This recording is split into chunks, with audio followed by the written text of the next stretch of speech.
The coffee hit me in the face on a Tuesday morning. Not a little splash. Not an accident. A full cup, lukewarm and brown, thrown deliberately from the second-floor balcony of the Whitmore Tower lobby. As I was mopping the marble floor below, I heard the laughter before I even understood what had happened. I heard the sound first, that particular kind of laughter that has no kindness anywhere inside it.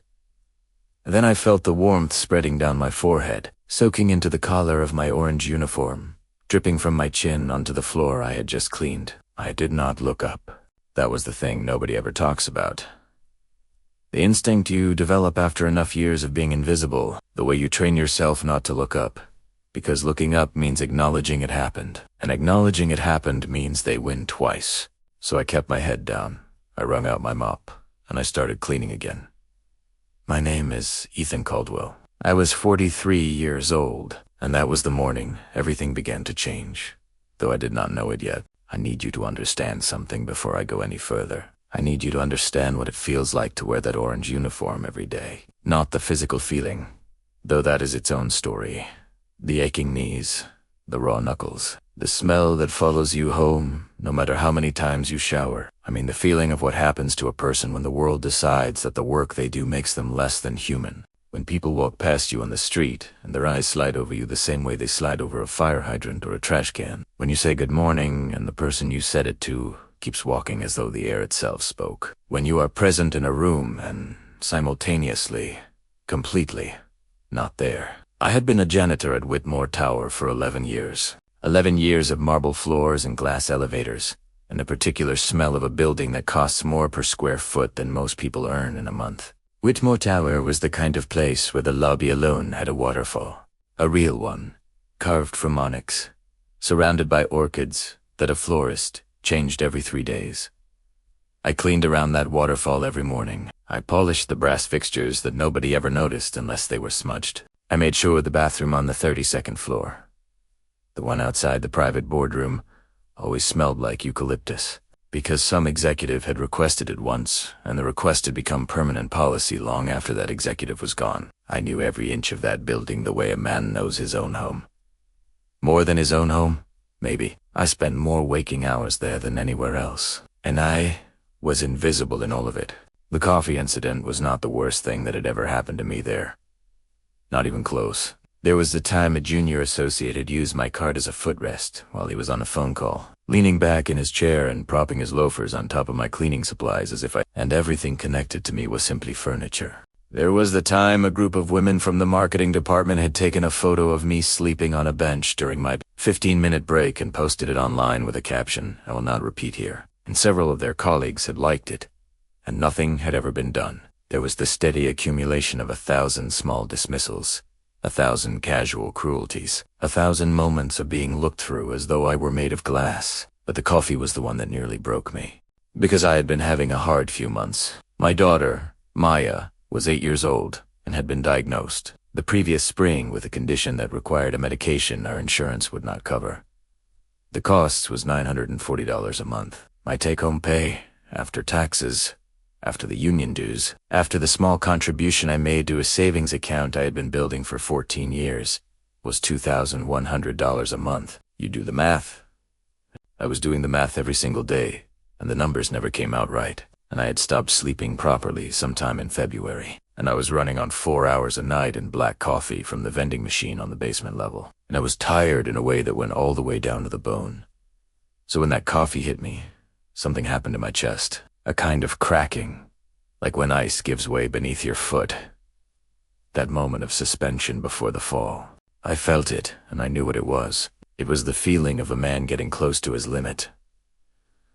I finished mopping the lobby. I went to the staff bathroom on the basement level and I washed my face, and I changed into the spare uniform I kept in my locker. I sat on the bench between the lockers, and I put my head in my hands and I breathed breathe, counted to 10, then 20, then I lost count somewhere and just kept breathing. I did not know that while I was mopping that lobby, someone had been watching me. Not the people who threw the coffee, not the laughing faces on the balcony.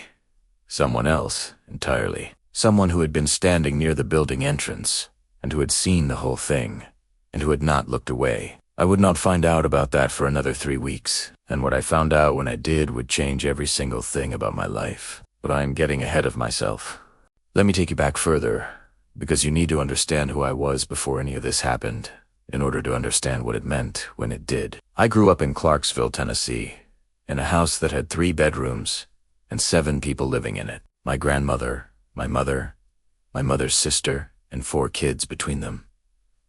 Myself being the second oldest. We were not poor in the way people mean when they use that word casually. We were poor in the specific, practical. Daily way, where you learn veyan to check whether the lights are still on before you try the switch, and you eat cereal without milk because milk costs money and cereal on its own is fine. And you wear shoes a size too small for 3 months because new shoes come at the end of the school year. Not in January when your feet decide to grow. My grandmother's name was Ruth. She had hands like geographies, ridged and mapped and bearing the evidence of everything she had ever done. She had worked as a domestic cleaner her entire adult life, and she was proud of it with a particular kind of pride that I did not fully understand until I was much older. She used to say that there was no such thing as small work, only small thinking about work. She would say it while she polished the already clean windowsills of our house on Sunday mornings. Not because they needed polishing, but because she believed that a person ought to tend to their space the same way they tended to themselves. Carefully. Consistently. As an act of I think about her saying that a lot. More now than ever. I was not a bad student. That is something I want to be clear about, because there is a narrative people reach for when they hear about a man in my position. A narrative where he either failed out of school or never cared about it in the first place, as if the only people who deserve dignity are the ones who followed a particular path in a particular order. I was not that story. I was a decent student who won a partial scholarship to a state school in 2000 and enrolled in a business administration program with a genuine intention of finishing it. I wanted to work in finance, not the flashy kind. I was never interested in the flashy kind. I wanted to work in municipal finance, in the kind of office that managed city budgets, because it seemed to me like work that mattered, work that connected to real people and real needs. But in my second year, my mother got sick, and the scholarship did not cover enough, and the work-study job did not cover enough, and the loans were accumulating in a way that was starting to look like a mistake I could not afford to make. So I left. I told myself it was temporary. I said the word temporary so many times over the next several years that it lost all meaning. And at some point I stopped saying it altogether and just accepted the shape of the life I had ended up inside. He met my wife, Denise, at 26. She was studying to be a nurse and working nights at a diner, and she had the kind of laugh that makes a room feel larger, and I was gone for her from the first week. We got married when I was 28, in a ceremony that cost $600 and took place in a church hall, and it was the best day of my life up to that point and for a long time after. Maya arrived when I was 35, late enough in my life that I had begun to wonder if fatherhood was something that would happen to me, or just something that happened to other people. And she is something I have no adequate words for. She has my grandmother's eyes and Denise's laugh and a mind of her own that moves faster than anything I have ever encountered. So when I tell you that I was sitting in that bathroom on the basement level of Whitmore Tower with my head in my hands and my clean uniform smelling faintly of someone else's coffee, and I was thinking about the $940 I did not have, I need you to understand the full weight of that moment. It was not just embarrassment. It was not just exhaustion. It was a man holding everything he loved in his hands and feeling his grip start to slip. I went back to work. That is what you do.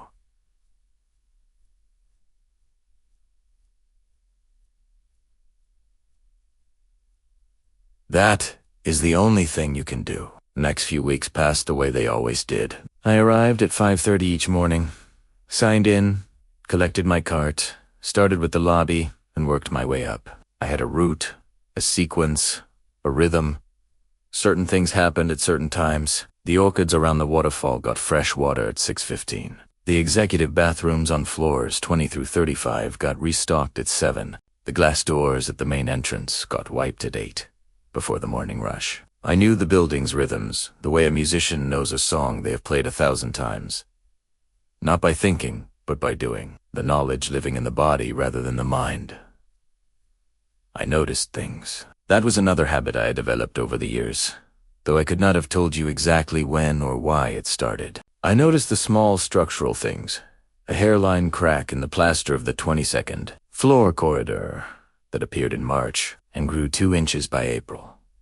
A ventilation grate on the 14th floor that rattled with a particular frequency when the HVAC ran at full capacity. The way the marble in the lobby near the north entrance was beginning to wear unevenly, a slight depression forming in the center of the most traveled path, invisible to the eye, but detectable by foot, a subtle shift in resistance that I felt every morning before anyone else arrived. I wrote these things down in a small notebook I kept in the breast pocket of my uniform. Notes to myself, to the maintenance supervisor, to whoever was supposed to care about such things. Most of the time, nobody cared. The reports I filed went into a system and came back with a status of pending, which was the system's way of saying not yet and sometimes not ever. But I kept writing them down anyway, my grandmother's voice again. You tend to what you can tend to, and you do it whether anyone is watching or not. This is the part where I need to tell you about the elevator. Elevator number 4 was the one on the north side of the building. The one that served floors 1 through 20. It was also the one that had been intermittently behaving in a way that I had been documenting for 6 weeks. Not dramatically. Nothing you would call a malfunction. Not yet. But it hesitated. A fraction of a second longer than the others before the doors opened. A barely perceptible tremor during ascent between the 8th and 9th floors. A sound, very faint. The kind of sound that disappears into background noise if you are not paying attention. Like a cable under slightly more tension than it should be. I had filed 3 reports, all pending. I had mentioned it verbally to the maintenance supervisor, Gerald, who was a decent man but overworked and undersourced, and who had told me he would look into it when he had the time. On a Wednesday morning, 3 weeks and 2 days after the coffee incident, I was cleaning the elevator bank on the 4th floor when elevator number 4 arrived.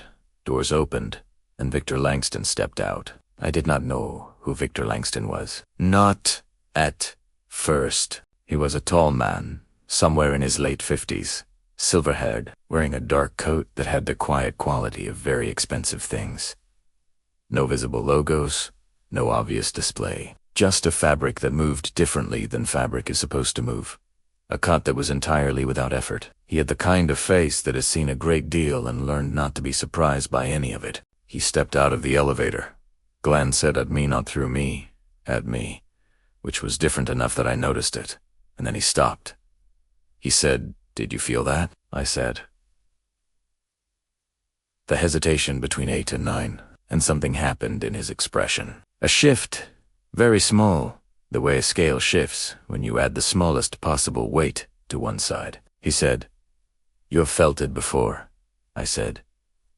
6 weeks. I do not know why I said it that plainly. There was something about the directness of how he had spoken to me, the absence of the usual condescension, that made me respond in kind without thinking. He said, "Have you reported it?" I said, 3 times. In writing. Once in person. He looked at me for a moment. Then he looked at the elevator. Then he looked back at me. He said, and nothing was done. It was not a question. It was the kind of statement that contains a recognition inside it, an acknowledgement of a pattern he clearly already knew something about. He said his name. Just, "I am Victor Langston," the way a person says their name when they believe it will mean something to the other person. And I remember thinking, even in that moment, that his manner was not arrogant. He was not expecting to impress me. He was identifying himself, the way you identify yourself before asking something of a person. As a courtesy, I told him my name. Ethan Caldwell, and we shook hands in the 4th floor corridor of Whitmore Tower at 7:43 in the morning. And I was wearing an orange uniform that still faintly smelled of cleaning solution, and he was wearing a coat that probably cost more than my monthly salary, and neither of us seemed to find the exchange strange. Then he walked away. He turned toward the north corridor, and he was gone. And I stood there with my mop, and I thought, that was unusual. Primera ade no idea. I genuinely had no idea. What I found out later, weeks later, when I finally looked him up, was that Victor Langston was the founder and majority owner of Langston Properties, one of the largest commercial real estate management firms in the country. He owned, through various entities and subsidiaries, somewhere in the region of 37 million square feet of commercial space across 11 states. He was, by any reasonable measure, one of the 50 wealthiest individuals in the country. His company had purchased a controlling stake in the Whitmore Tower building group 8 months earlier, and he was conducting what he later described to me as a quiet operational review, walking the buildings himself, unannounced, the way he had apparently done throughout his career, because he believed that what you learn from a balance sheet and what you learn from standing inside a building at 7 in the morning and paying attention are two entirely different kinds of knowledge. He had been in the building the morning the coffee was thrown on me. He had seen the whole thing. He had not intervened in the moment.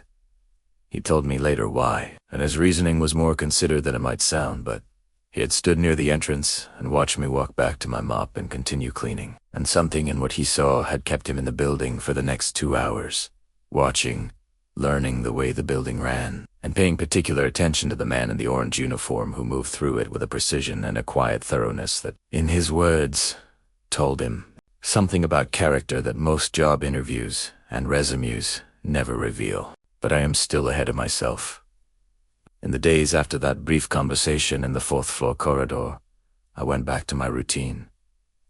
The elevator reports remained pending. The crack in the 22nd floor plaster grew another half-inch. I kept writing things down. I kept showing up at 5:30 and working my route and going home and helping Maya with her homework and sitting with Denise at the kitchen table after Maya was in bed and going over the numbers. Again, looking for something we had not yet found.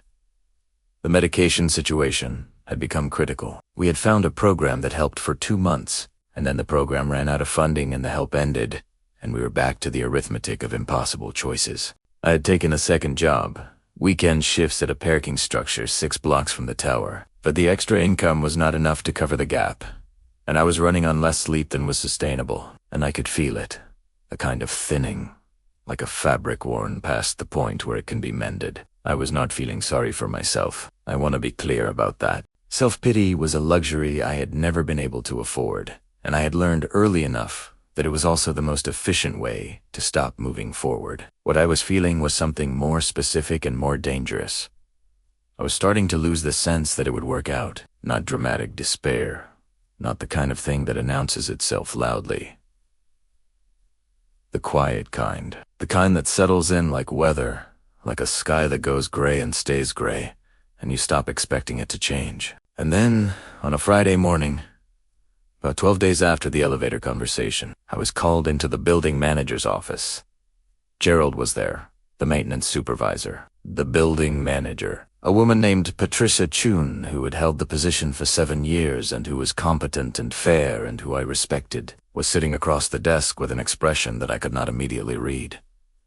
She asked me to sit down. Primera, sa, te. She said that she had received a communication from the building ownership requesting a review of maintenance, documentation related to elevator number 4. She said that as part of that review, they had pulled my filed reports and found them to be accurate, and that their own engineering assessment, conducted the previous 2 days, had confirmed a fault in the cable tension mechanism that, had it gone unaddressed, would have required a major repair at minimum and could potentially have resulted in a malfunction. She said, "It appears your reports were not actioned appropriately." Gerald did not look at me.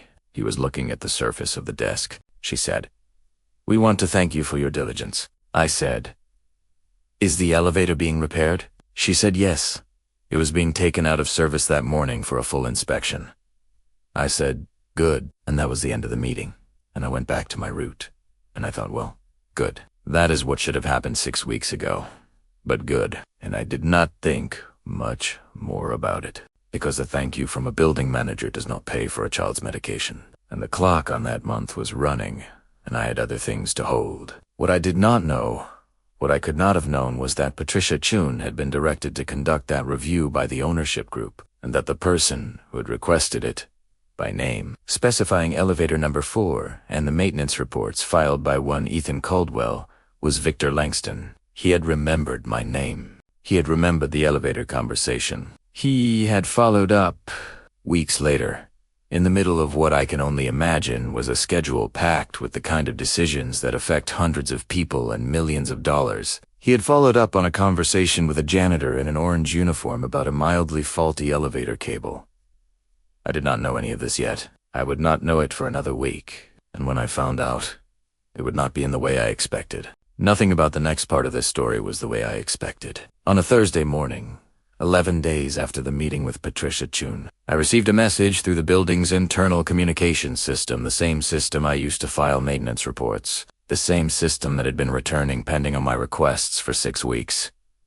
The message was brief. It said that Mr. Victor Langston, representing the building ownership, requested a brief meeting with Ethan Caldwell at his earliest convenience. It included a phone number. I read the message 3 times. I sat with it for a long moment. I called the number from my cell phone on my lunch break, sitting in my car in the building's underground parking structure, eating a sandwich I had packed that morning. The phone rang twice, and then a woman answered, efficient and friendly, and confirmed the meeting for the following Monday at 9 in the morning, in a conference room on the 36th floor. I did not sleep that weekend. I want to be honest about what I thought was happening. My first instinct, and I am not proud of this, but it is true, was that it was a disciplinary meeting, that despite the acknowledgement of my reports and the thank you from Patricia Chun, somehow I had still done something wrong, and the meeting was to inform me of it. This is what years of invisibility do to a person. They teach you to expect punishment, even when you have done nothing punishable. They calibrate your expectations downward, until hope begins to feel like a risk you cannot afford to take. Denise told me I was She sat with me at the kitchen table on Sunday night and she said, Ethan, you documented a real problem, and you were right about it. And now the man who owns the building wants to talk to you. Stop expecting the worst. I said, I'm trying. She said, try harder. She has always been the braver one. Monday morning, I wore my uniform. Of course I wore my uniform. I was working that day. I had a shift that started at 5:30, and the meeting was at 9, and I was not going to wear anything other than what I was. I had pressed it the night before, which is something I always did on Sundays, regardless of what the week held, because my grandmother had taught me that you wear your work clothes the way you wear anything else with care, because care is visible. I took elevator number 3 to the 36th floor. I knocked on the conference room door. A voice said to come in. Victor Langston was alone. The room had floor-to-ceiling windows, and a view of the city that on a clear day like this one seemed to go on forever. A grid of buildings and bridges and river and sky, everything ordered and vast. There was coffee on the side table. He gestured toward it and I poured myself a cup and I sat down across from him and I waited. He said, Mr. Caldwell, do you know why I asked to speak with you? I said, not entirely. He said, I want to tell you 2 things, and then I want to ask you something. The first thing is that I was in the lobby of this building 3 weeks ago, when a group of people threw coffee on you from the upper balcony. I held very still. He said, I did not intervene in the moment, and I want to explain why. Not because it was acceptable, it was not, but because I've learned, over many years, that public intervention in that kind of situation rarely helps the person it is meant to help. It creates a spectacle of the victim's dignity at the moment they most need it returned to them. Privately, what I chose to do instead was follow up in ways that might actually matter. He said, the individuals involved have been addressed by management, and 3 of them are no longer employed in this building. I set down my coffee cup. He said, the second thing is about the elevator. Your documentation was accurate. Your reports were appropriate. And the fault you identified was real. You were ignored for 6 weeks. That is a failure of process that we are addressing systemically. But I want you to know that the cable tension fault you identified would have required emergency shutdown within approximately 40 days. You potentially prevented a significant incident. I did not say anything for a moment. Then I said, I just wrote down what I noticed. He said, yes, that is exactly what I want to talk about. He leaned forward. There was nothing performative about him. No theater of power. No deliberate display of control. He spoke the way a man speaks when he has thought carefully about what he wants to say and is saying it precisely. He said, in the last 3 weeks, I've had the building manager pull every maintenance report you have filed over the past 11 years. Every one. and I have read all of them." "I did not know what to say to that," he said.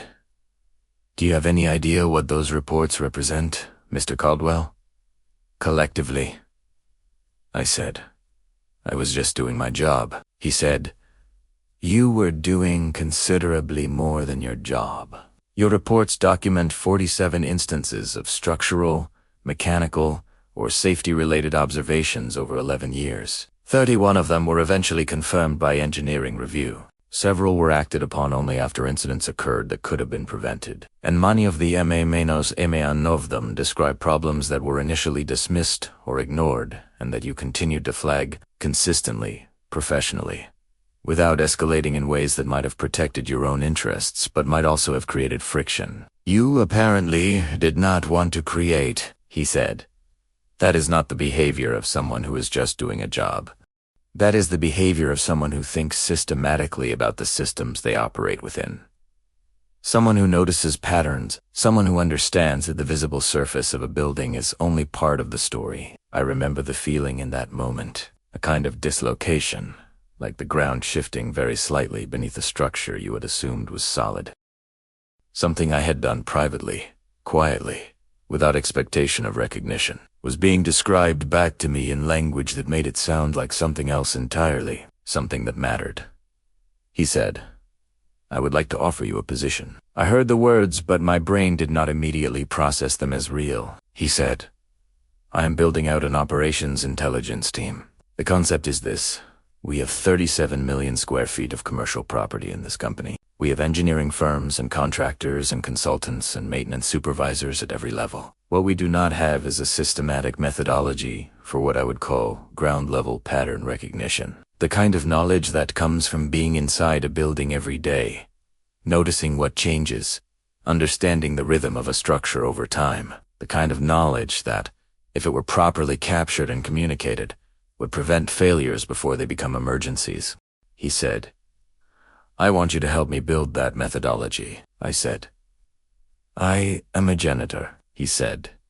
"You are a man who has been doing high observational work in this building for 11 years and filing the results in a system that was not equipped to receive them. The work was always there. We were not paying attention. The silence in the room was very different from the silence I was used to. Not the silence of being ignored. Something else, something I did not have a word for yet. I said, "I do not have a college degree." He said, "I know. I also know you completed 2 years of a business administration program before leaving to support your family, and I know that your mother was ill. And I know that the decision you made then was a practical one and not a reflection of your abilities." He said it gently, without apology but without cruelty, just as a fact he had taken the trouble to learn because it was relevant. I said, "How do you know that?" He said, "Because when I become interested in a person, I pay attention. There is a moment in a life, I believe everyone has at least one, though they do not always recognize it when it comes, when the story you have been telling yourself about your own limitations meets someone who simply does not accept those limitations as fixed. And the collision of those two things is so unexpected, so structurally wrong in relation to everything you have been trained to expect, that you almost do not know how to receive it." I was not crying. I want to say that clearly, because I was close enough to it that I need to say it clearly. I was not crying, but something was happening in my chest that I had not felt in a long time. Something that took me a full 20 seconds to recognize because I had not felt it in so long. It was hope, the specific kind that does not feel like wishful thinking because it is attached to something real. Something said to you directly by a person who has done the work of understanding who you are. I said, "Why me?" He said, "Because of what I saw in the lobby, not the coffee." Before the coffee, I had been watching you work for 40 minutes before that happened. I watched you clean a floor that was already clean. I watched you notice something about the orchids by the waterfall and move one of them 2 inches to the left, and I could not figure out why until I looked at the light and realized you had seen that the angle of the morning sun would cause direct exposure to that particular plant by 9 o'clock, and you were moving it to protect it. I watched you stop on your route and write something in a small notebook, and then continue, and you did all of it without looking around to see if anyone was watching. He paused. He said, "I have built a company on the principle that the most valuable information in any organization is the information that nobody thinks to ask for. The knowledge that lives in the people closest to the work. The people who are there every day. The people who notice things and have no official channel for what they notice and so write it in a notebook. Because they were raised to believe that you tend to what you tend to whether anyone is watching or not." He looked at me. He said, "I want to build a system around people like you, and I would like you to help me build it." I asked him about the salary, not because I had entirely accepted that this was real, but because I needed something concrete to hold on to, some practical detail that would keep me from floating entirely off the ground, he told me.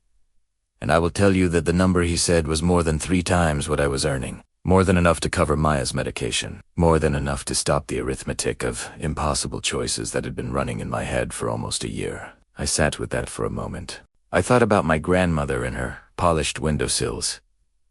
I thought about Denise at the kitchen table saying, "Try harder." I thought about 11 years of Orange, uniforms and pending status and coffee running down my forehead and the sound of laughter that had no kindness in it. And then I thought about 47 maintenance reports. 31 confirmed, written in a notebook kept in the breast pocket of a uniform that nobody thought was worth looking at. I said, "I would need some time." He said, "Of course. Take the week." I took 3 days. I talked to Denise. I talked to Denise for a long time. In the kitchen, after Maya was asleep. The way we had always talked through the things that mattered directly, without protecting each other from the hard parts. She asked me every question she needed to ask, and I answered all of them honestly, and at the end she said, "Ethan, someone finally saw you. Let 10. I called Victor Langston on a Thursday morning from my car in the packing structure. I said yes. He said, "Good. We start in 30 days. There are things we need to put in place on our end before you transition. In the meantime, I would like you to do one thing." I said, "What?" He said, "Keep writing in the notebook. What followed those 30 days and the months after is a story I could tell for hours, and I intend to." The transition was not seamless. Nothing real ever is. There were people at Langston Properties who did not understand why Victor had hired a janitor for what was being described internally as an operations intelligence role. There was skepticism. There was the particular kind of resistance that professional environments generate when the established hierarchy is quietly challenged by the arrival of someone who does not fit its expected shape. I expected all of it. I had been navigating spaces where I was not expected or welcomed for most of my adult life. I had developed, through necessity, a capacity for patience that I had always thought of as simply but that I began to understand, in those early months, was actually something more sophisticated. It was the ability to stay focused on what you know to be true about your own work when the environment around you is telling a different story. I was given a small office on the 22nd floor of Langston's headquarters building. The first morning I walked into that office in a suit that Denise had helped me choose on a Saturday afternoon. Gray, well-fitted, nothing flashy. I stood at the window for a long moment and looked at the city, the same city I had been looking at for 11 years from lobby floors and maintenance corridors in the basement. Level staff bathroom. It looked different from here. Not better. Not more real. Just different. Just from a different angle. That was the thing I kept coming back to in those early months. The work I had always done was not less valuable than the work I was being asked to do now. The knowledge I had accumulated was not less real because it had been accumulated in an orange uniform rather than a suit. The systems I had understood were not less important because I had understood them from a mop handle rather than a desk chair. The only thing that had changed was the angle. And angles, I was learning, were everything. The operations intelligence methodology took 80 months to build from concept to implementation. I will not pretend I did it alone, because I did not.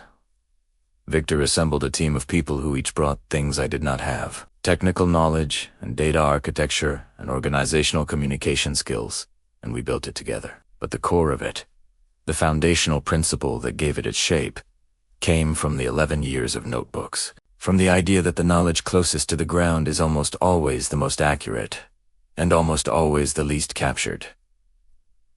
We piloted the program in 4 buildings. We trained over 200 frontline facilities workers in systematic observation methodology, how to document what they noticed, how to communicate it upward in ways that would be received and actioned, how to understand their own knowledge as legitimate and valuable rather than incidental. We built a communication infrastructure that connected that ground level knowledge to engineering teams and building managers and ownership in real time. In the first year of the pilot, we identified and resolved 42 building systems issues before they became failures. We prevented 2 significant structural incidents. We reduced emergency maintenance costs by 23% across the 4 pilot buildings. We reduced worker turnover in those buildings by 31%, which was perhaps the number that told the fullest story, because it said something about what happens to people when they are told that what they know matters. Victor presented the program at an industry conference 18 months after the pilot began. I was in the audience. He put up a slide that described the program's origins, and on that slide there was a sentence that I will carry with me for the rest of my life. It said, "This program began with one person writing in a notebook that no one was reading, in a building where no one thought to ask what he knew." He did not look at me when he said it. He did not need to. The whole room did not need to know who he was talking about. I knew. And that was enough. That was, in some ways, more than enough. Maya turned 9 that year. Her medication was covered. More than covered, we had been able to move into a larger apartment, in a school district that suited her the way she deserved to be suited. And she had joined a science club that met on Thursday afternoons, and she was building a model of the human circulatory system out of materials she had collected over several weeks. And she explained it to me one evening with an intensity and a joy that reminded me of something I had almost forgotten about myself. The feeling of knowing something. The specific pleasure of understanding how a system works, of seeing the whole pattern, of being able to say, "This is what is happening here, and here is why, and here is what will happen next if we do not pay attention." I had always had that feeling. I had always been that person. The world had simply not been arranged to receive what I was. I think about the Tuesday morning with the coffee a lot. I think about it not because of the cruelty, though I think about that too. And I will be honest that the healing of that particular wound took longer than I expected, because some things settle into the body and take their time leaving. I think about it because of what came immediately after. The moment of standing over the mop, dripping, and choosing to keep going.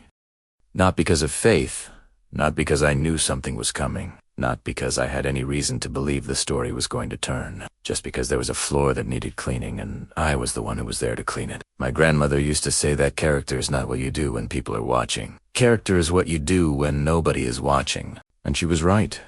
But I have come to believe that there is a corollary to that. The second half that she did not live long enough to teach me. The corollary is this.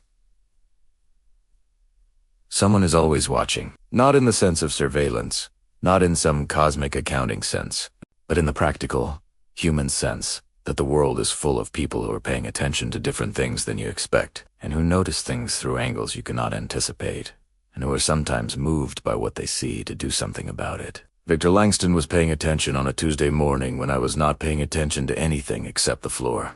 He told me something once, during a long working lunch in the second year of our collaboration, after the pilot had expanded from 4 buildings to 22 and the methodology had been written up in 2 industry publications, and Victor was being asked to speak about it regularly. He said, "I have been in this industry for 30 years, and I have walked 100 buildings, maybe more, and I can tell you that in every one of those buildings, there is at least one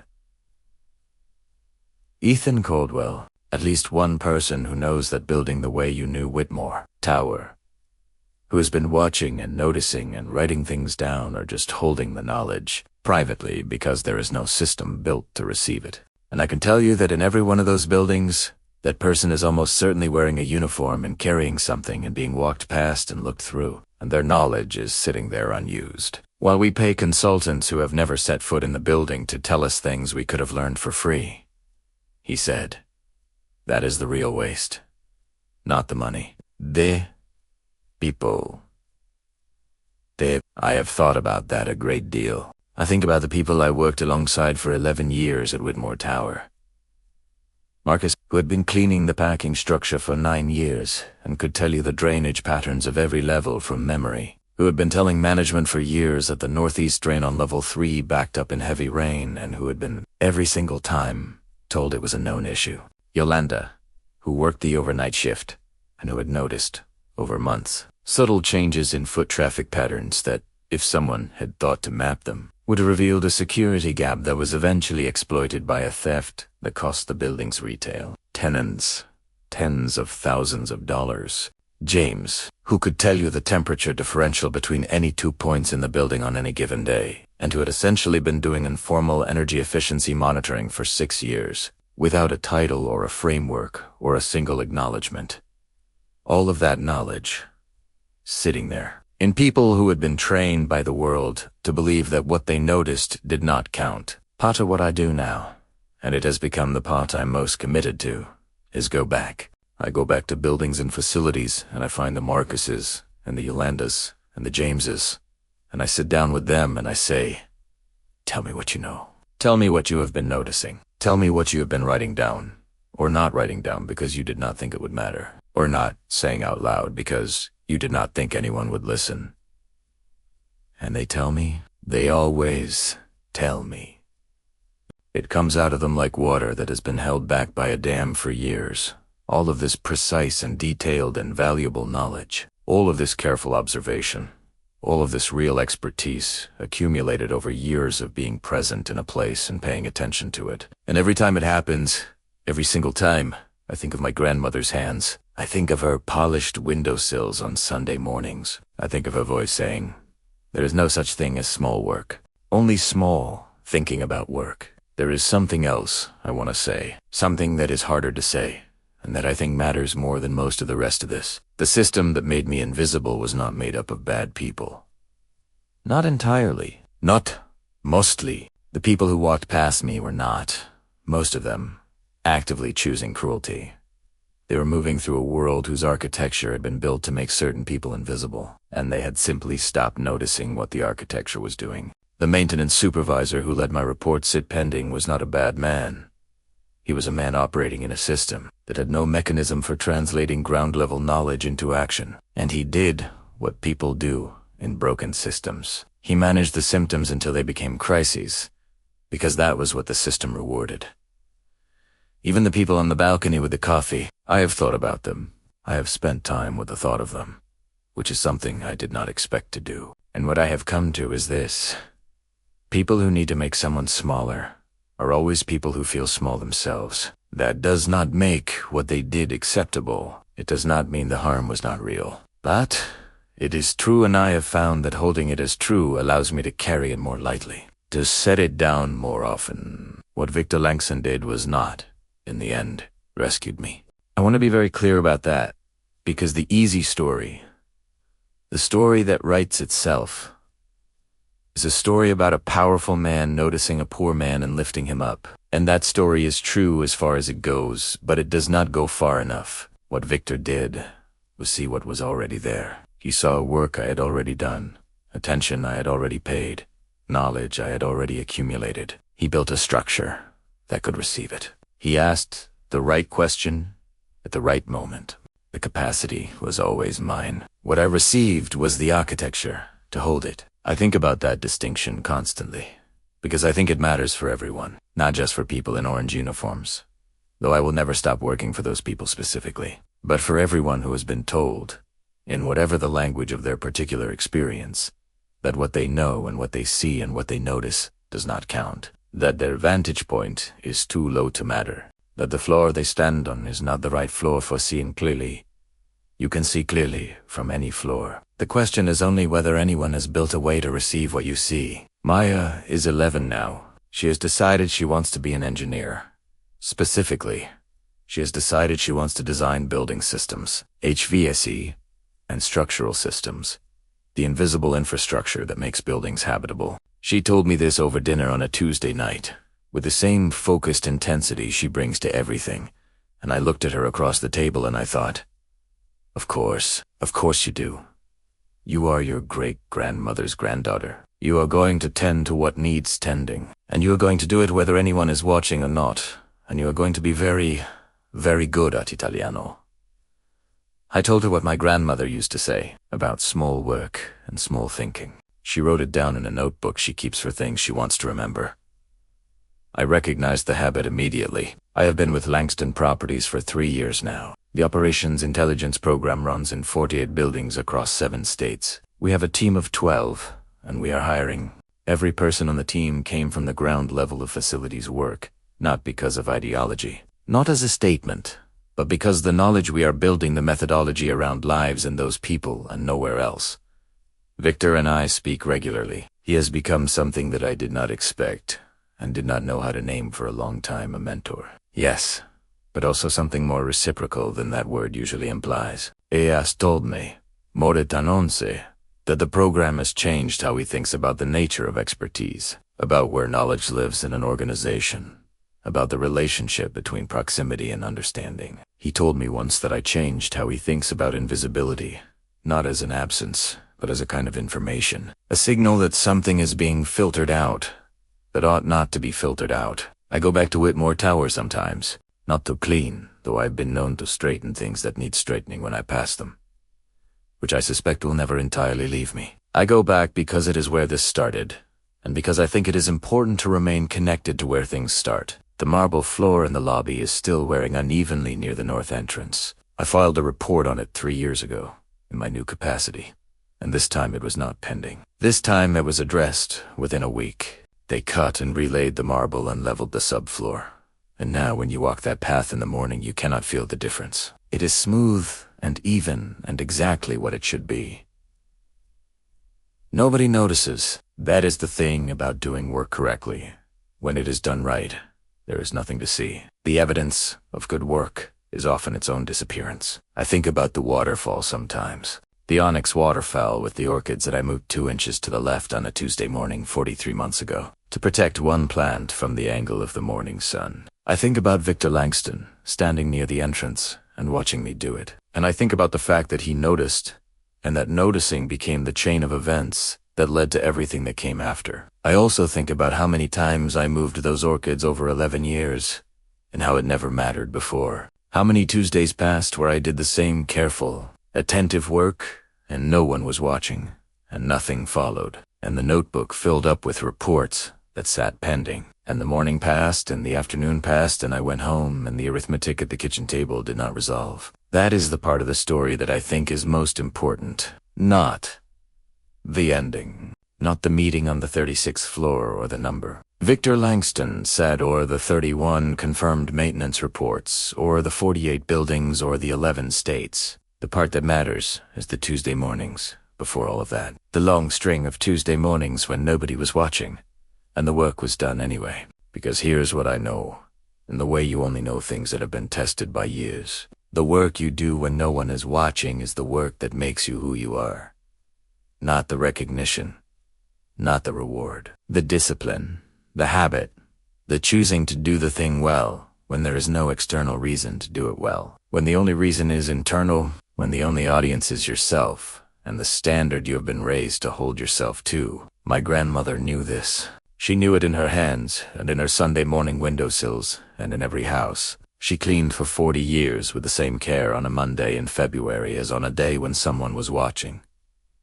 She never had a Victor Langston. She never had a 36th floor meeting, or an operations intelligence title, or a salary that covered all the arithmetic. And she was, in every way that matters, the most complete person I have ever known. I tell you this not to diminish what's happened to me. What happened to me was real and significant, and changed my life in ways I am still discovering. I tell you this because I think the version of the story that says your value depends on being recognized is a dangerous version. Your value is not conditional on recognition. What recognition can do, what it did for me, is provide infrastructure, architecture, a system that can receive what was always already there. You are already there. Whatever you know, whatever you have been quietly observing, whatever you have been writing down or holding in your memory or doing well in the absence of any reward, that is already real, already yours, already worth something, whether or not the 36th floor meeting ever comes. But I will say this, it might come. It might come from a direction you cannot predict, through a chain of events that begins with a cup of coffee thrown from a balcony and ends in a room with floor-to-ceiling windows and a view that goes all the way to the horizon. The world has more people paying attention than you know. More eyes moving through it at unexpected angles, catching the light off things that most people walk past. Keep writing in the notebook. Tend to what needs tending. Do the work whether anyone is watching or not, because someone might be watching, and even if they are not, even if the notebook fills up and no one reads it, and the elevator reports stay pending, and the Tuesday mornings come and go without consequence, you will have been, in the truest and most essential sense, yourself. That, in the end, is the thing that cannot be taken from you. Not by a cup of coffee from a balcony, not by 11 years of orange uniforms, not by a world that has learned to look through certain people as though they are not there. You are there. You have always been there. And now, finally, so am I.